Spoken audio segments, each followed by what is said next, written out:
March 17, 1908, Worcester, Massachusetts. A boy is born in a tenement on Shrewsbury Street, where Italian immigrants crowd into cold water flats and work 16-hour days in wire mills and textile factories. His name is Raymond Loredo Salvatore Patriarca. The midwife who delivers him cannot know that this infant will grow to command the most disciplined, most profitable, and most brutal criminal empire in New England's history. She cannot know that his name will be whispered with fear from the docks of Providence to the counting rooms of Boston, from the gambling dens of Hartford to the loan shark operations of Springfield. She cannot know that for nearly 4 decades, this man will turn organized crime into a sophisticated business, complete with corporate structure, territorial boundaries, and a code of silence enforced by bullets and bloodshed. But on this cold March morning, he is simply another Italian child born into poverty, into a world that despises his people, into an America that offers them nothing but the hardest labor for the smallest wages. The Patriarca family story does not begin with Raymond. It begins with the great wave of Italian immigration that transforms New England between 1880 and 1920. More than 4 million Italians enter the United States during these decades. They flee poverty, overpopulation, and the collapse of southern Italy's agricultural economy. They arrive in American cities with nothing. They speak no English. They possess no capital. They face discrimination from Irish, German, and native-born Americans who view them as racially inferior, as criminals by nature, as a pestilence upon the American character. In Boston's North End, in Providence's Federal Hill, in New Haven's Worcester Square, these immigrants create small Italies. They open bakeries, groceries, barbershops. They establish mutual aid societies. They maintain old-world customs in a hostile new world. And inevitably, some among them turn to crime, not because they are Italian, not because criminality flows in Mediterranean blood, but because American society offers them so few legitimate pathways to prosperity. The first Italian criminals in New England are small-time operators. They run lottery games, protection rackets, bootleg alcohol operations. They prey primarily on their own communities. They lack organization, sophistication, territorial control. They are wolves fighting over scraps. Then comes Prohibition. January 17, 1920, the 18th Amendment becomes law. The manufacture, sale, and transportation of intoxicating liquors is now forbidden throughout the United States. Congress and the temperance movement believe they are creating a more moral America. Instead, they create the greatest criminal opportunity in American history. They create a black market worth billions of dollars. They create an incentive structure that will transform scattered ethnic gangs into sophisticated criminal enterprises. And they create Raymond Patriarca's future. By 1920, Raymond is 12 years old. His family has moved to Providence, Rhode Island, settling on Federal Hill, the heart of the city's Italian community. His father works as a liquor salesman before Prohibition destroys his legitimate business. Young Raymond grows up watching bootleggers become wealthy. He watches men who struggled in poverty suddenly drive expensive cars, wear tailored suits, command respect. He sees that Prohibition has created a parallel economy, one where Italian immigrants can succeed without kissing the feet of Irish politicians or Yankee factory owners. He learns quickly. At 14, he is running numbers. At 16, he is working for bootleggers, helping to unload shipments that arrive by boat from Canada and by truck from New York. He is arrested for the first time in 1926, charged with violating liquor laws. He is 18 years old. The charges are dismissed. It will not be his last arrest. Over the next 6 decades, Raymond Patriarca will be arrested more than 60 times. He will serve only 5 years in prison across his entire criminal career. This is not luck. This is skill. This is discipline. This is the careful cultivation of relationships with corrupt police officers, compliant judges, and ambitious politicians who understand that organized crime offers both money and muscle. But first, Raymond must survive the chaos of Prohibition-era Providence. The 1920s are bloody years in New England's Italian communities. Rival bootlegging gangs fight for territory, for supply routes, for distribution networks. Men are gunned down in restaurants and barbershops on street corners. The violence is indiscriminate, reckless, bad for business. Smart criminals understand that constant warfare draws police attention and reduces profits. But many gangsters in the 1920s are not smart. They are ambitious, hot-tempered, quick to reach for a gun. Raymond Patriarca is different. He is cold where others are hot. He is patient where others are impulsive. He watches, listens, learns. He studies the mistakes of older gangsters. He sees that the successful ones are those who maintain discipline, who think strategically, who understand that organized crime is ultimately a business that requires rational calculation rather than emotional reaction. He also learns violence. Not the wild violence of a barroom brawl, but the calculated violence of a professional criminal. In 1927, at age 19, Patriarca is arrested for armed robbery. The charges are eventually dropped. In 1928, he is arrested for carrying a concealed weapon. Again, the charges disappear.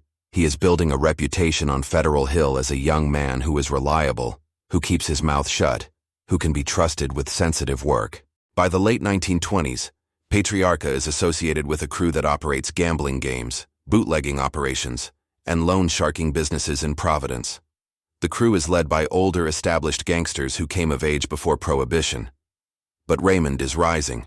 He is intelligent, organized, and absolutely ruthless when necessary. Other young criminals drink too much, talk too much, flash their money in public. Patriarca lives modestly, speaks little, and never draws unnecessary attention. He understands that longevity in organized crime requires invisibility. Then everything changes. December 5, 1933. The 21st Amendment is ratified. Prohibition ends. The enormous bootlegging profits disappear overnight. Thousands of criminals who built empires on illegal alcohol suddenly face unemployment. Some go legitimate. Many more pivot to other rackets: gambling, loan sharking, labor racketeering, prostitution, narcotics. The end of Prohibition consolidates organized crime. The survivors are those who built strong organizations, established political connections, and maintained discipline. The chaotic violence of the 1920s gives way to the more structured criminality of the 1930s and 1940s. Raymond Patriarca is perfectly positioned for this transition. By 1933, he is 25 years old and a made member of the Mafia. He has been formally inducted into La Cosa Nostra, the secret criminal society that traces its roots to Sicily. He has taken the oath of omertà, the code of silence that forbids cooperating with law enforcement under penalty of death. He has kissed the ring of the boss and pledged absolute loyalty to the organization. But which organization? This is the critical question that will shape the next 2 decades of New England organized crime. In the 1930s, New England's Italian criminals are not unified. Boston has its own mafia family, led first by Gaspare Messina, then by Philip Bucola. Providence has its own factions, loosely aligned but not fully organized. There are also independent operators, Irish gangsters, Jewish mobsters, all competing for the same illegal markets. The result is inefficiency, conflict, and lost profits. Raymond Patriarca understands that consolidation is necessary, but he is too young, too junior to lead such an effort. So he waits. He builds his own crew. He develops his own rackets. He carefully cultivates relationships with criminals in Boston, Hartford, and Springfield. He positions himself as a bridge between different factions, a man who can be trusted by everyone because he threatens no one's existing territory. And he commits murder. January 10th, 1938. A man named Solomon is found dead in Providence. He has been shot multiple times at close range. Solomon is an associate of Patriarca, but he has made the fatal mistake of talking too freely about criminal activities. Patriarca is arrested and charged with murder. Witnesses place him at the scene. Police believe they have an airtight case. The case falls apart. Witnesses recant. Evidence disappears. After months of legal maneuvering, Patriarca is acquitted. But everyone in Providence's underworld understands the message. Raymond Patriarca enforces discipline with lethal force. Cross him, betray him, or threaten his interests and you will die. This murder establishes Patriarca's reputation as a serious criminal, a man who will not hesitate to kill. But it also demonstrates his sophistication. He does not run from prosecution. He does not go into hiding. He hires excellent lawyers, leverages his political connections, and allows the corrupt system to work in his favor. This will become his pattern. Use violence when necessary, but always insulate yourself through lawyers, corrupted officials, and careful organization. Throughout the late 1930s and early 1940s, Patriarca expands his operations. He runs illegal gambling games, including dice games, card games, and sports betting. He operates loan-sharking businesses that charge usurious interest rates to desperate borrowers. He oversees protection rackets that force businesses to pay for security. He develops relationships with corrupt police officers who warn him about raids and investigations. He befriends ambitious politicians who need campaign contributions and muscle to control voting in Italian neighborhoods. He also begins working more closely with the Boston Mafia family, led by Philip Buccola.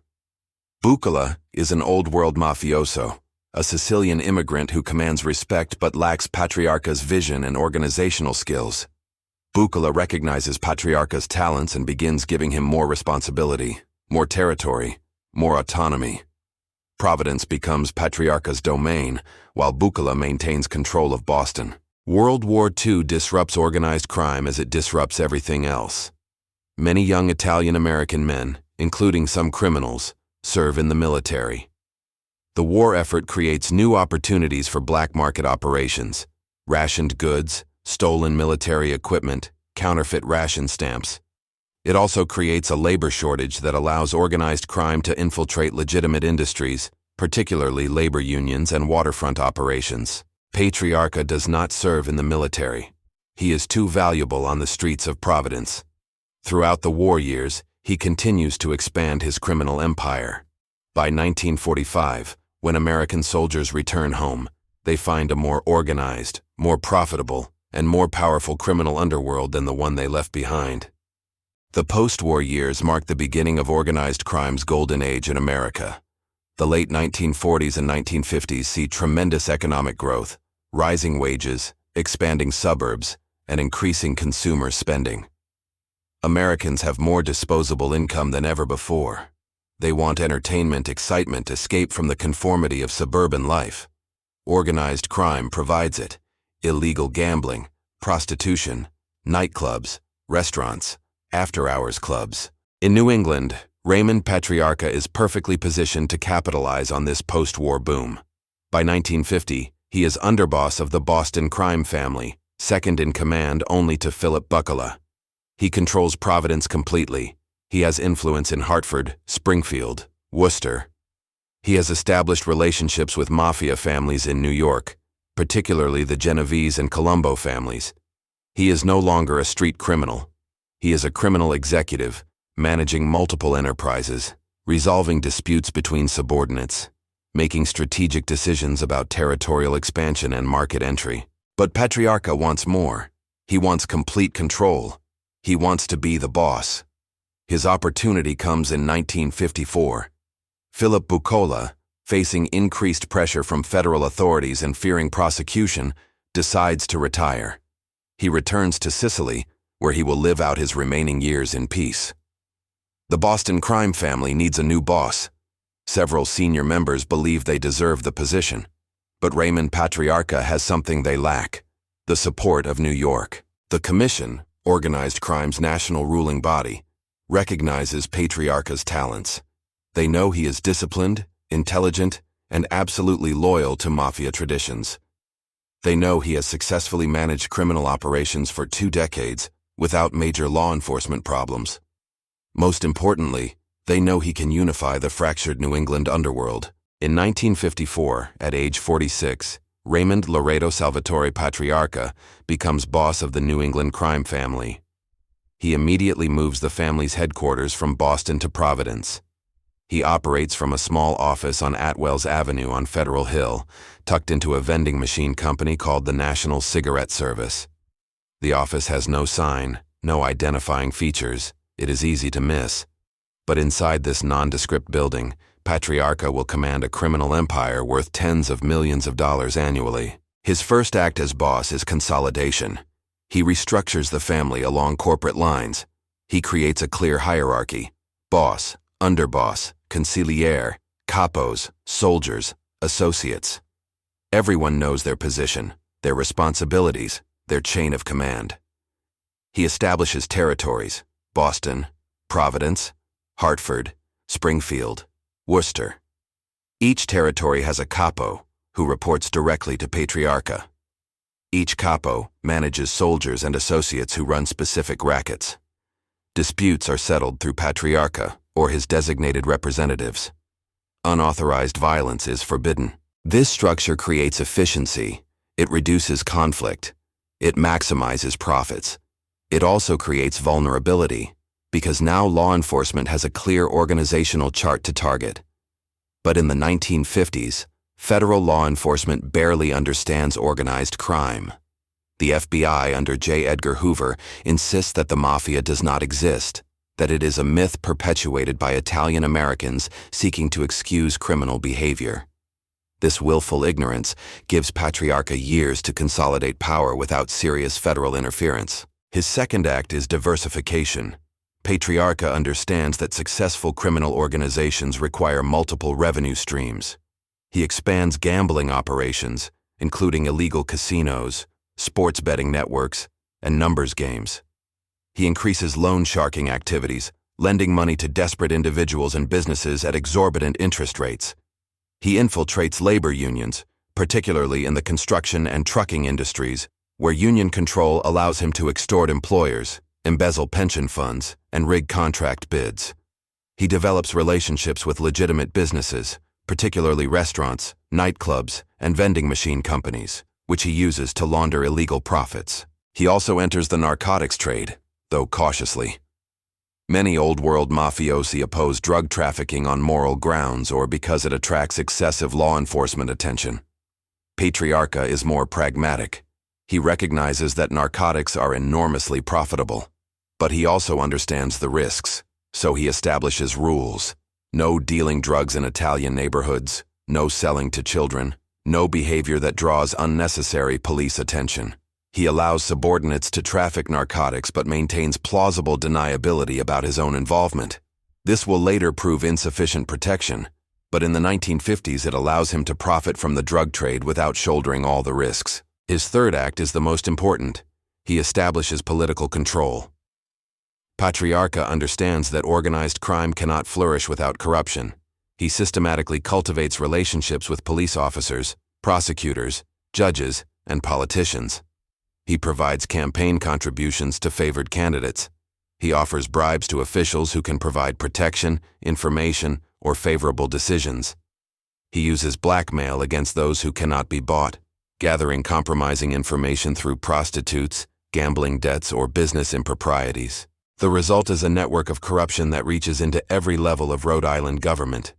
Providence police officers warn Patriarca about raids and investigations. State prosecutors decline to pursue cases against family members. Judges dismiss charges or impose minimal sentences. Politicians pass legislation favorable to Patriarca's gambling operations or block reforms that would threaten his rackets. This corruption is not universal. Many Rhode Island officials are honest. Many police officers genuinely want to combat organized crime. But Patriarca only needs to corrupt a few key individuals to protect his empire. A detective who tips him off about wiretaps. A prosecutor who loses key evidence. A judge who rules evidence inadmissible. Each corrupt official serves as a firewall between Patriarca and prosecution. By 1957, Raymond Patriarca commands the most sophisticated criminal organization in New England. His family has approximately 150 made members and hundreds of associates. His rackets generate millions of dollars in annual profits. His political connections protect him from serious law enforcement pressure. He has achieved what few criminals ever achieve: wealth, power, and relative safety from prosecution. But November 14, 1957 changes everything. Appalachian, New York, a small town in the southern tier near the Pennsylvania border.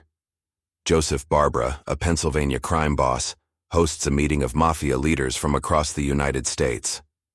More than 100 mafiosi attend, including bosses, underbosses, and consiglieri from every major crime family. The meeting's purpose is to discuss organizational issues, narcotics policy, territorial disputes, leadership succession. Raymond Patriarca is among those invited.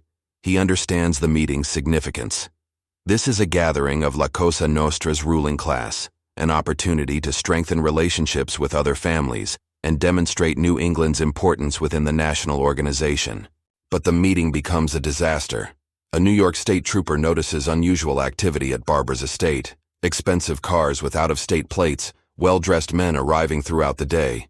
The trooper calls for backup. State police set up roadblocks.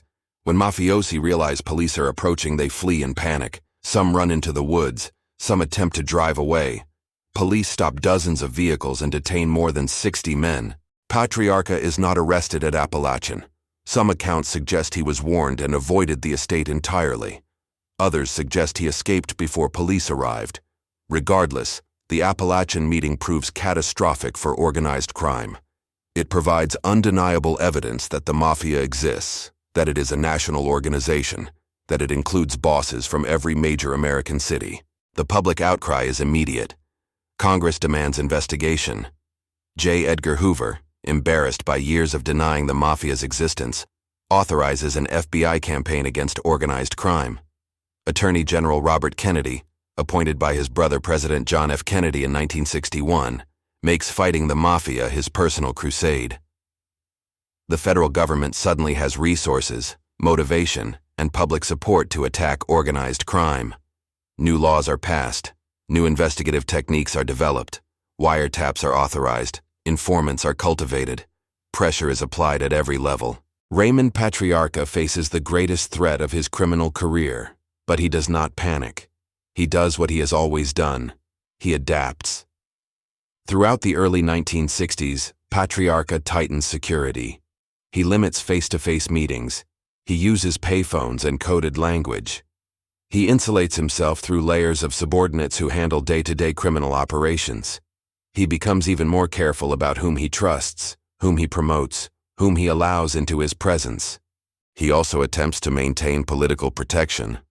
In Rhode Island, corruption remains widespread, but federal authorities are harder to corrupt.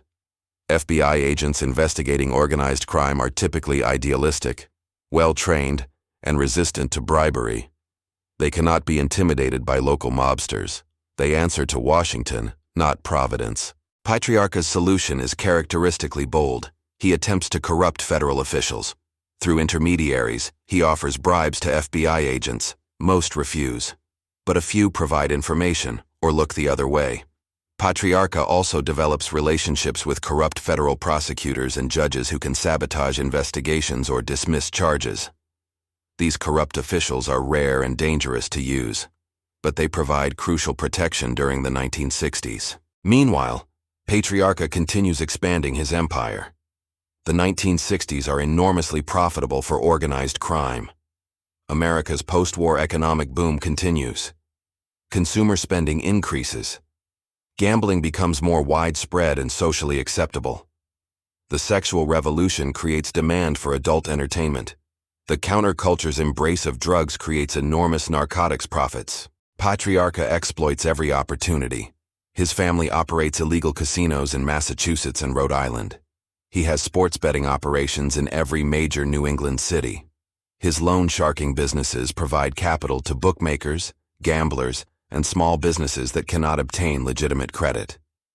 His labor racketeering continues, particularly in Boston's construction industry, where no major project proceeds without paying tribute to the Patriarca family. He also expands geographically. Throughout the 1960s, Patriarca establishes stronger control over Connecticut, particularly Hartford and New Haven. He places loyal capos in these cities and demands a percentage of all criminal earnings. He also extends influence into Massachusetts beyond Boston, claiming Worcester, Springfield, and other cities as Patriarca family territory. This expansion creates conflict. Connecticut has independent criminals who resent Patriarca's demands. Massachusetts has Irish gangsters who refuse to pay tribute to an Italian crime family. Conflicts arise. Some are settled peacefully through negotiation. Others require violence.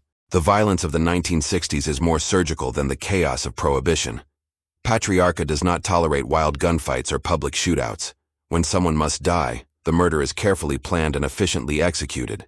The target is isolated, ambushed, and killed with multiple gunshots at close range. The body is sometimes left as a message. Other times it disappears entirely, hidden in a remote location, or dissolved in acid. These murders serve a purpose. They maintain discipline within the family and deter challenges from outsiders. But they also attract law enforcement attention. Each unsolved murder prompts investigation. Each investigation creates opportunities for witnesses to come forward, for physical evidence to be discovered, for informants to provide information, and informants are proliferating. This is perhaps the greatest threat Patriarca faces in the 1960s. Traditionally, mafia members refuse to cooperate with law enforcement. Omerta is absolute. Breaking the code of silence means death for the informant, and often his family. But federal prosecutors are developing new tools to break omerta. They offer witness protection, new identities, relocation to distant cities. They provide reduced sentences or immunity from prosecution. Most importantly, they exploit fear. Many low-level criminals would rather inform than serve decades in federal prison. The result is a slow hemorrhage of information. Informants describe organizational structure. They identify bosses and underbosses. They detail specific rackets and criminal operations. They provide evidence for wiretap applications. Each piece of information helps federal authorities build comprehensive cases against organized crime. Patriarca responds with extreme measures. Suspected informants are murdered. Their bodies are mutilated as warnings. Associates who talk too freely are killed. Even family members who show disloyalty are not spared. The message is clear. Cooperate with authorities, and you will die. But fear alone cannot prevent informants. By the mid-1960s, federal authorities have dozens of sources providing information about the Patriarca family. They have wiretaps on Patriarca's office. They have surveillance teams following family members. They have informants inside Patriarca's organization. The most significant breakthrough comes from a source no one expected: Patriarca's own office. In 1962, FBI agents successfully plant a listening device inside the National Cigarette Service on Atwells Avenue. The bug is hidden in the ceiling and connected to a monitoring station blocks away. For nearly 4 years, from 1962 to 1966, federal agents listen to Raymond Patriarca conduct business. They hear him order murders. They hear him discuss criminal operations. They hear him resolve disputes between subordinates. They hear him bribe officials. They record hundreds of hours of incriminating conversations. This surveillance provides unprecedented insight into Patriarca's organization. Federal authorities learn details about family structure, criminal activities, and decision-making processes. They identify key members and associates. They understand how money flows through the organization. They gather evidence that will eventually lead to multiple prosecutions. But Patriarca does not know about the bug.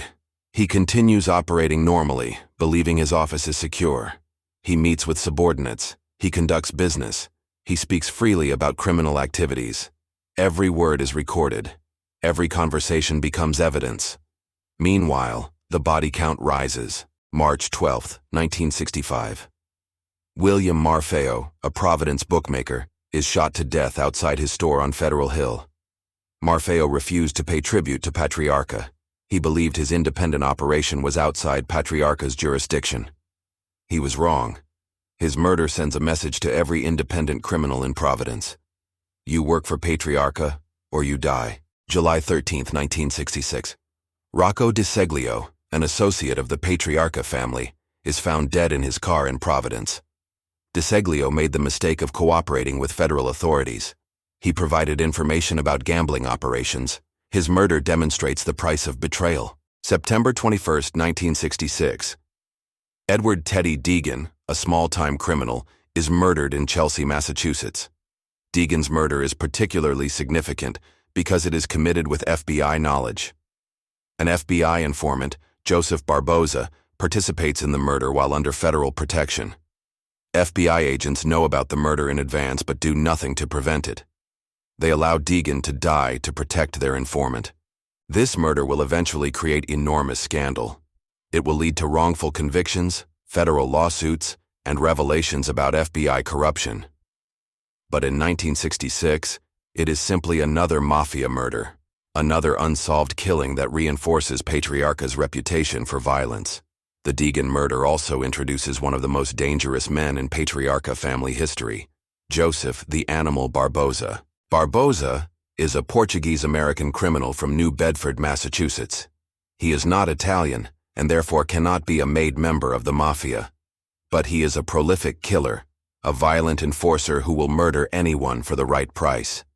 Patriarca uses Barboza and his crew for the most dangerous work: murders, beatings, intimidation. Barboza is effective but unstable. He is reckless, hot-tempered, and difficult to control. By late 1966, Barboza has become a liability. He commits murders without authorization. He draws excessive police attention. He creates problems for Patriarca. So Patriarca makes a fateful decision. He cuts Barboza loose, refusing to provide legal support or financial assistance when Barboza is arrested on weapons charges. This betrayal will destroy Patriarca's empire. In early 1967, facing years in prison and feeling abandoned by Patriarca, Barboza does the unthinkable. He agrees to cooperate with federal authorities. He becomes the first member of La Cosa Nostra, even as an associate, to break omertà and testify against the mafia in open court. He describes organizational structure. He admits to multiple murders. Most importantly, he implicates Raymond Patriarca in criminal conspiracy. Barboza's testimony is often unreliable. He lies about certain murders. He falsely implicates innocent men to protect friends. But he also provides accurate information about Patriarca family operations. Federal prosecutors use his testimony to indict multiple family members, including Patriarca himself. The indictments come in 1968. Raymond Patriarca, along with several associates, is charged with conspiracy to murder William Marfeo. The case relies heavily on Barboza's testimony and on evidence gathered from the FBI bug in Patriarca's office. Federal prosecutors believe they finally have sufficient evidence to convict New England's most powerful mob boss. The trial begins in 1968 in federal court in Massachusetts. Barboza testifies for days, describing murders, criminal operations, and Patriarca's role as family boss. Defense attorneys attack his credibility, highlighting his criminal record and history of violence. But Barboza remains consistent on key facts. The jury hears recordings from Patriarca's office. They see documentary evidence of criminal activities. They hear from other witnesses who corroborate Barboza's testimony. On July 31, 1968, the jury returns guilty verdicts.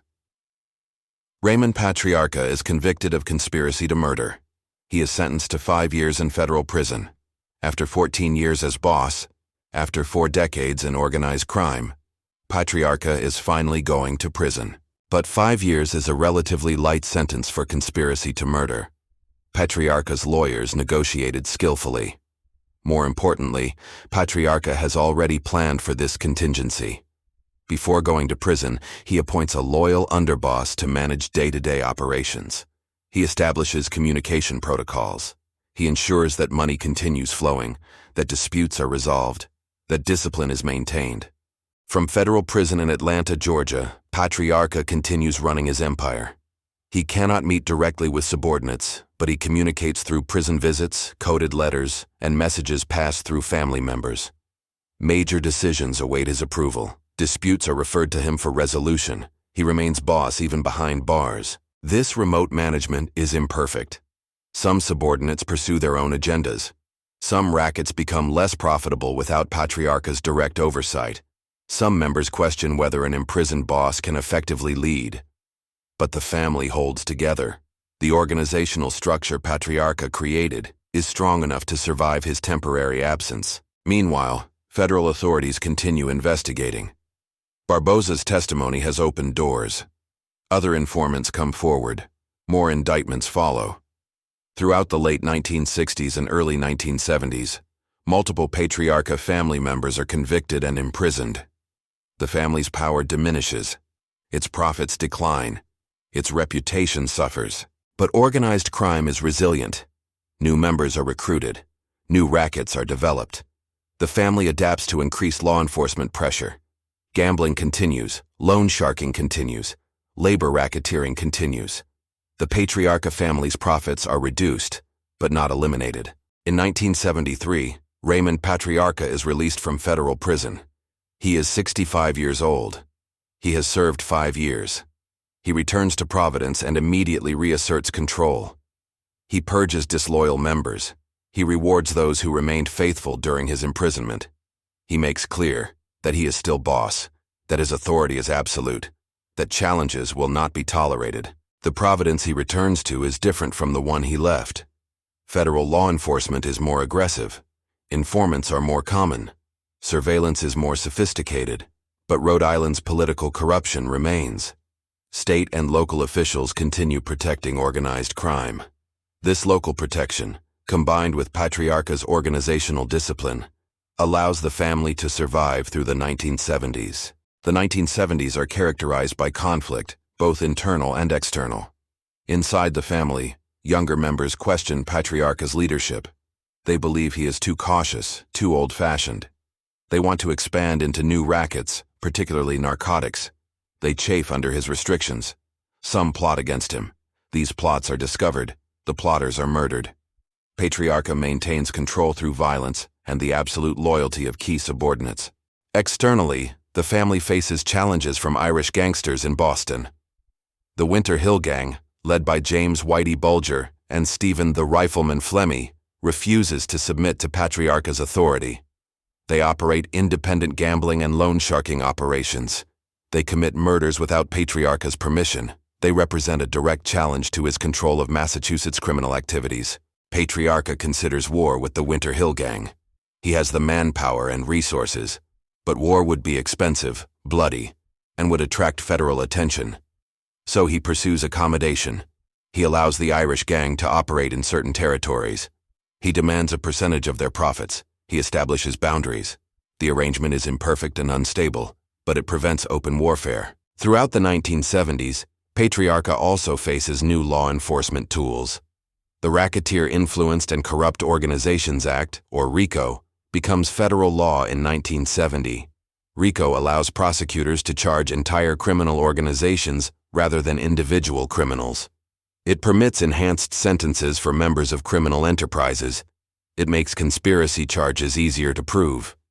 RICO will eventually become the most effective tool against organized crime, but in the 1970s, prosecutors are still learning how to use it effectively. Patriarca also confronts the Witness Protection Program, formalized in 1970. This program provides comprehensive support for informants, new identities, relocation, financial assistance. It makes cooperation more attractive and sustainable. Informants no longer face certain death after testifying. They can build new lives under government protection. This erodes omerta more effectively than any law enforcement tactic. By the late 1970s, Raymond Patriarca is 70 years old. He has survived 60 years in organized crime. He has built and maintained one of America's most powerful mafia families. But he is aging, ailing, and facing unprecedented challenges. His organization is under constant federal investigation. His members are being indicted and convicted. His profits are declining. His authority is questioned by younger, more ambitious criminals. But he refuses to retire. He refuses to relinquish power. He will remain boss until death takes the position from him. The early 1980s are marked by continued federal pressure. Multiple family members are indicted under RICO statutes. Convictions follow. Sentences are harsh. 20 years, 30 years, life imprisonment. The organizational structure Patriarca built is being dismantled by prosecutions. In 1981, Patriarca suffers a serious heart attack. He survives but is weakened. He spends months recovering. During this time, speculation about succession increases. Who will be the next boss? Various candidates position themselves. Alliances are formed. Promises are made. But Patriarca survives and reasserts control. His health continues declining through 1982 and 1983. He has repeated hospitalizations. His doctor warns that another major heart attack will likely be fatal. But Patriarca continues working from his Federal Hill office when health permits. He refuses to prepare for succession, perhaps believing that acknowledging his mortality will encourage challenges to his authority. July 11, 1984. Raymond Laredo Salvatore Patriarca dies of a heart attack in Providence.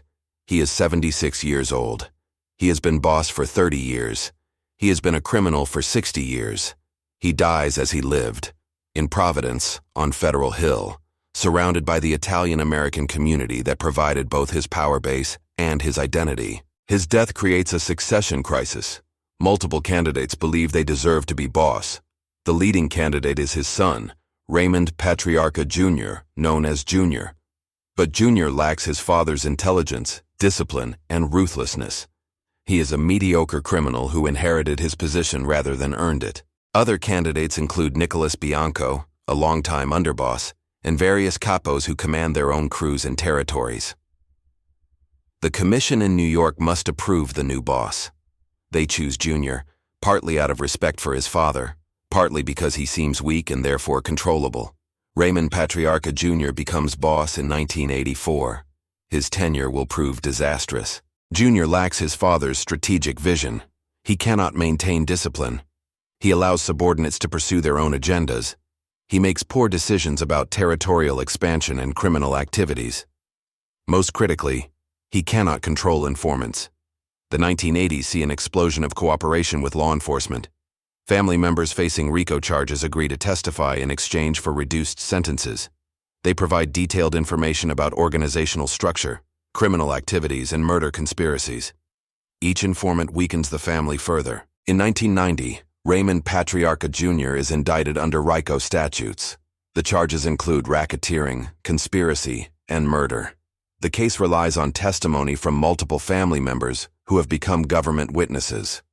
Junior is convicted in 1992 and sentenced to 8 years in federal prison. With Junior in prison, the family essentially collapses. Various factions claim authority. The organizational structure fragments. Territories are lost.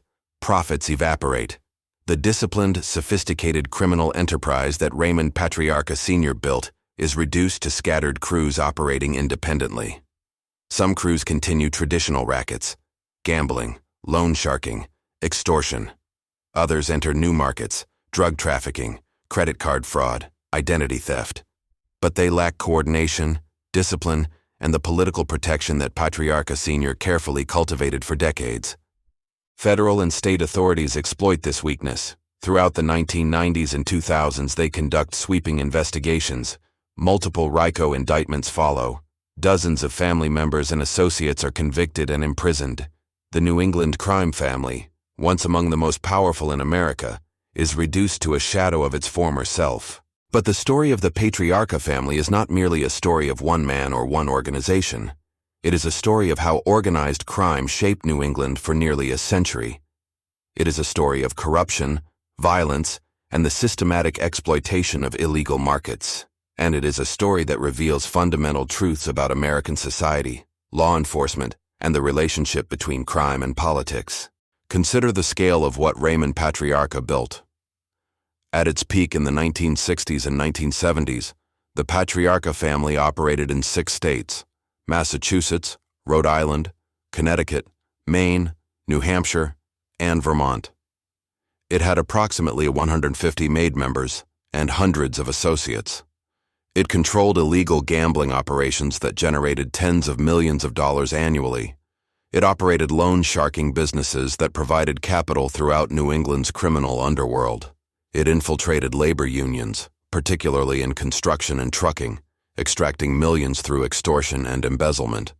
It operated legitimate businesses that laundered criminal profits and provided legal income for members. The family's gambling operations alone were staggering in scope.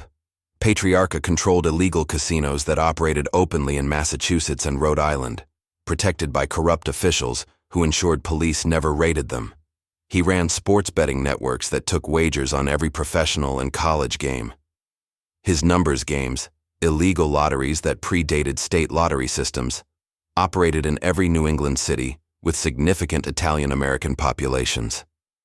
These gambling operations required sophisticated infrastructure: bookmakers, runners, collection agents, accountants, and enforcers. They required telecommunications systems to transmit betting information and results. They required cash management systems to handle millions of dollars flowing through the organization weekly. The loan sharking operations were equally complex. Patriarca and his subordinates lent money to gamblers, small business owners, and individuals who could not obtain legitimate credit.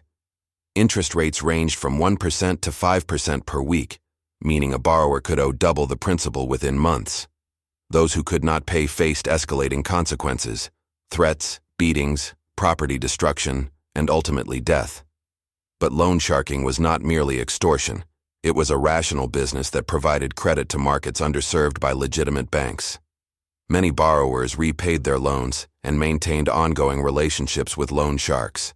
The violence was reserved for those who refused to pay or who threatened to inform authorities. Labor racketeering provided both money and power. By controlling construction unions in Boston and other cities, Patriarca could demand bribes from developers and contractors who wanted to avoid strikes or work stoppages. He could embezzle from union pension funds. He could rig contract bids to favor companies that paid tribute. He could place associates in union positions, providing them with legitimate income and respectability. This infiltration of legitimate labor unions was perhaps Patriarca's most sophisticated criminal achievement, blending legal and illegal activities in ways that were difficult for law enforcement to untangle. The corruption Patriarca maintained was equally impressive in its scope and durability. He corrupted police officers in Providence, Boston, and other cities. These officers provided advance warning of raids, investigations, and indictments. They lost evidence. They failed to pursue cases aggressively. Some even committed crimes on Patriarca's behalf, including murder. He corrupted prosecutors who declined to charge family members, who offered favorable plea deals, or who deliberately mishandled cases to ensure acquittals. He corrupted judges who dismissed charges, suppressed evidence, or imposed minimal sentences. He corrupted politicians who protected gambling operations, blocked reform legislation, or used their influence to benefit Patriarca's interests. This corruption was maintained through a combination of bribery, blackmail, and cultivated relationships. Patriarca paid cash bribes, sometimes tens of thousands of dollars, for particularly valuable assistance. He gathered compromising information about officials through surveillance, prostitutes, or informants, then used this information to coerce cooperation. He also developed genuine friendships with some corrupt officials, relationships built over decades that transcended simple transactions. The violence that enforced Patriarca's authority was systematic and calculated. Family members and historians estimate that the Patriarca family was responsible for dozens of murders during Raymond Patriarca Sr.'s tenure as boss.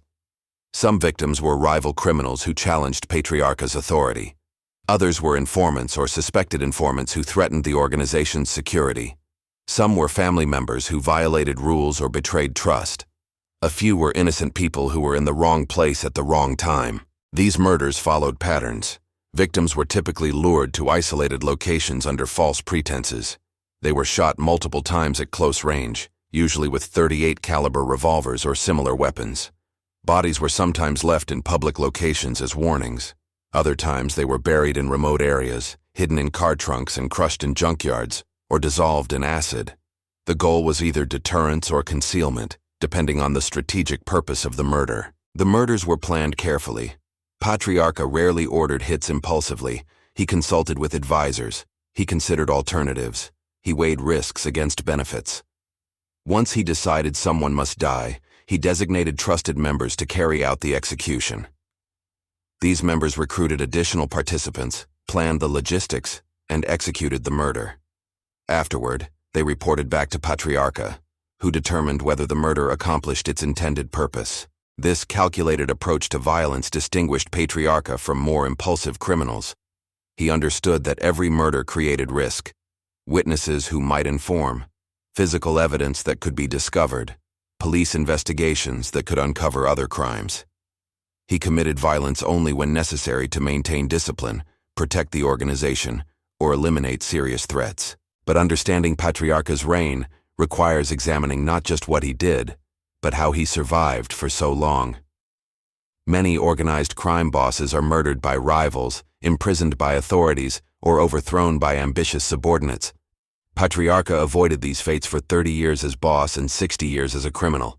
How? First, He maintained iron discipline within his organization.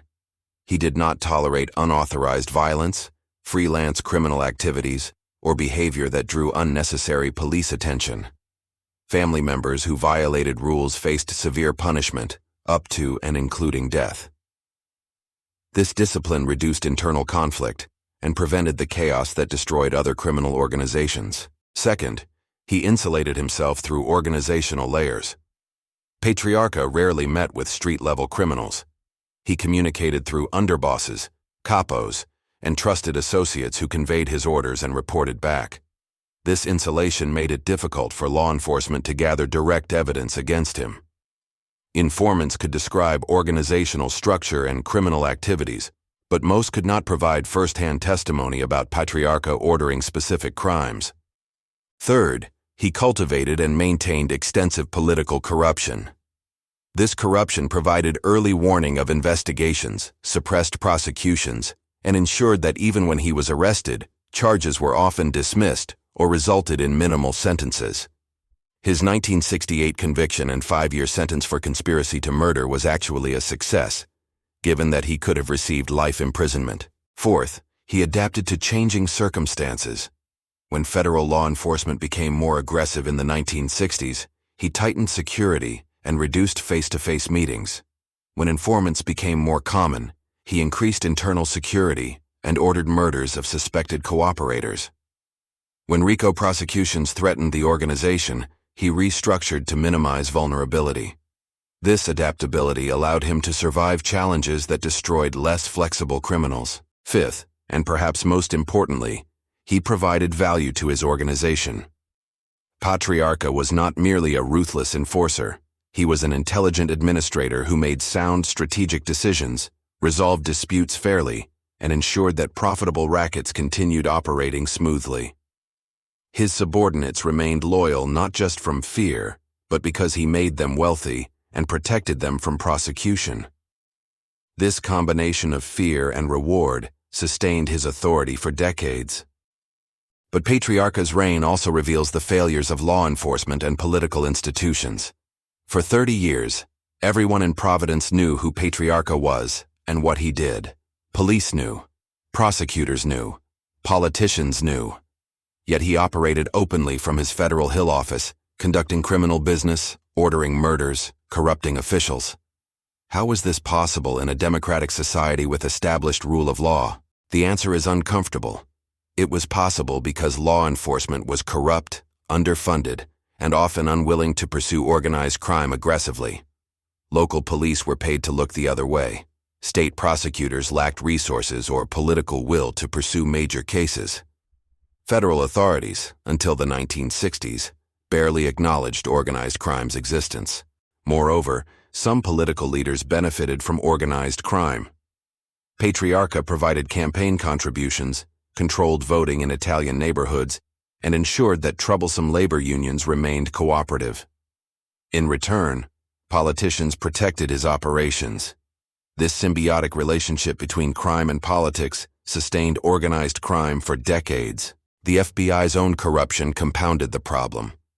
The agency's obsessive focus on communism during the 1950s and early 1960s diverted resources from organized crime. J. Edgar Hoover's denial of the Mafia's existence stemmed partly from his reluctance to pursue investigations that might expose FBI inadequacies or corruption. Even after the Appalachian meeting forced acknowledgement of organized crime, FBI investigations were sometimes compromised by corrupt agents or by decisions to protect informants at the expense of justice, as in the Deegan murder. The prosecution of Patriarca's organization really only succeeded when federal authorities committed substantial resources and developed effective legal tools. The RICO statute, witness protection program, and sophisticated surveillance techniques finally provided means to attack organized crime systematically. But even these tools required years to achieve significant results. Patriarca died a free man, having served only 5 years in prison across 60 years of criminality. The human cost of Patriarca's reign is difficult to calculate, but impossible to ignore.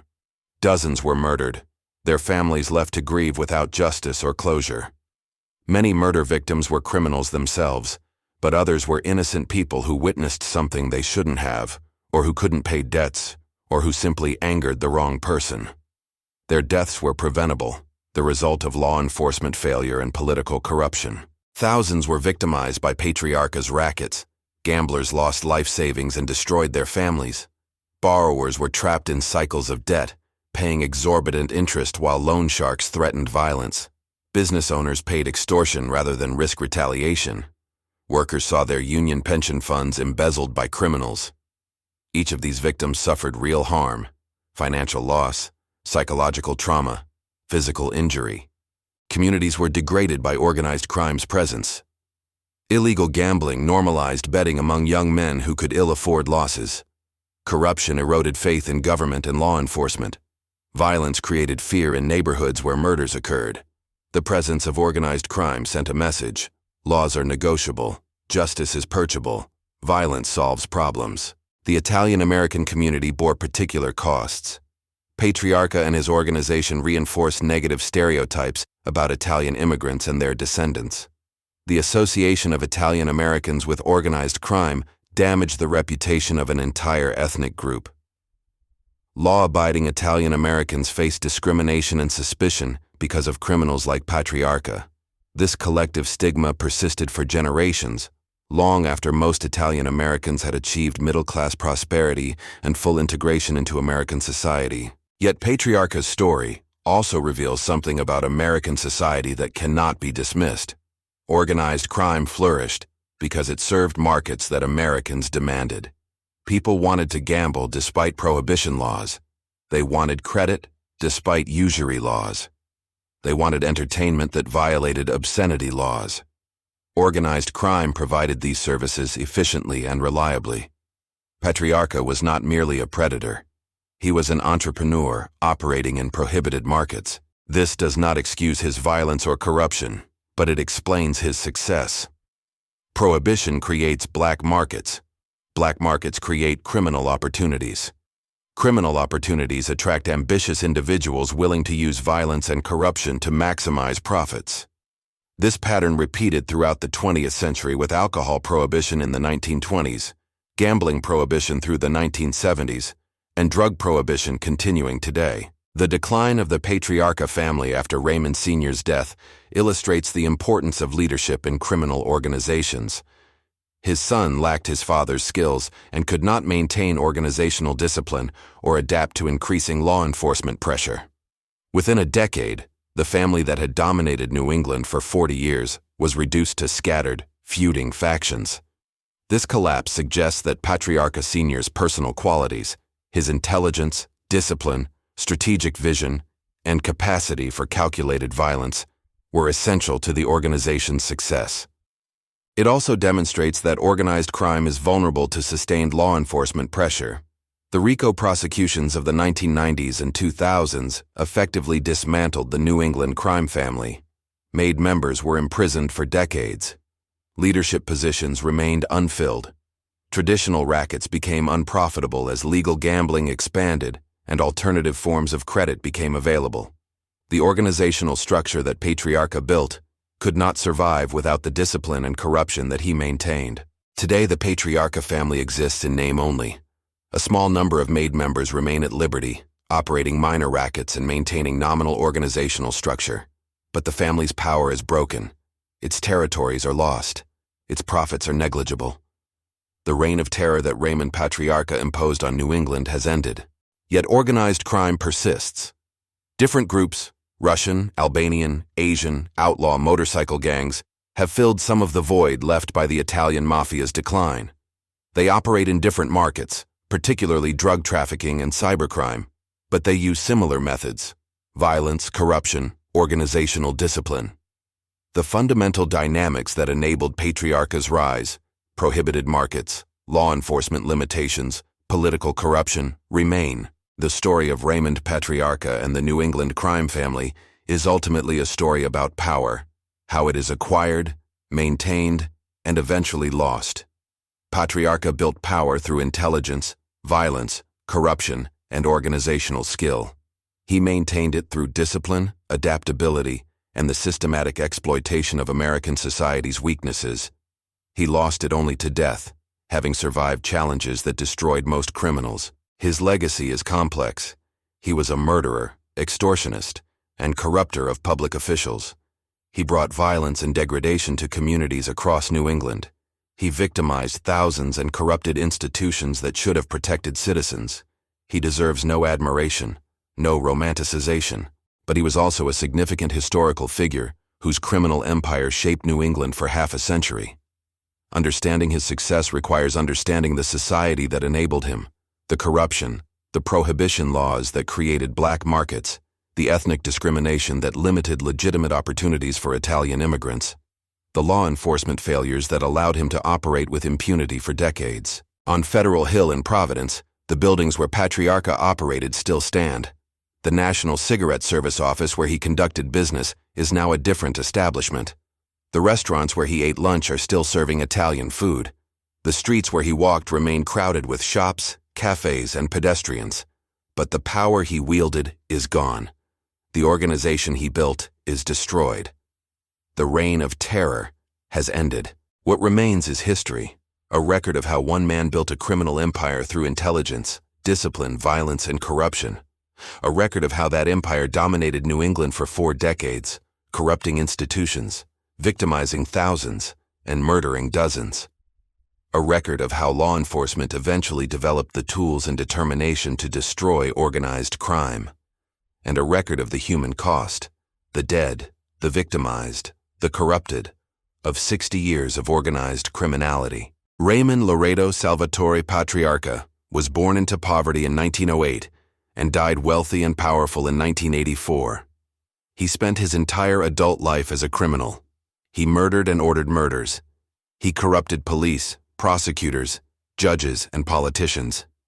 He built one of the most successful criminal organizations in American history.